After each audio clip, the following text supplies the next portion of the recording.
Hey guys, I'm back with another tip from my Clipstudio warriors. You ever found a brush that was absolutely perfect, but it was for Photoshop?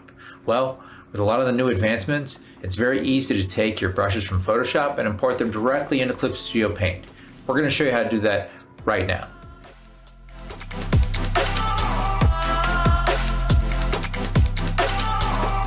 Make sure you go ahead and download the brush files you'd like to import beforehand before getting started.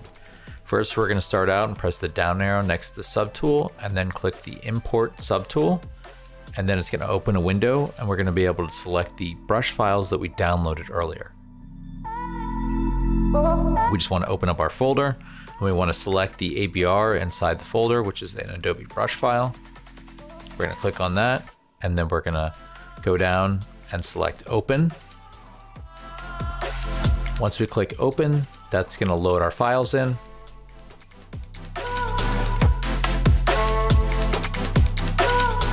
Did you add those new brushes to the wrong group? Or maybe you just want to reorganize your brushes. It's pretty simple, it's very easy. First off, we're going to start off by locating a tab we want to move to somewhere else. And then we're going to click and hold, and we're going to drag that over to a new tool. Very simple, very easy. You'll now move from the one to the other. And when you go under that tab, you'll now see your new tab underneath that tool. So you can easily drag between the tools.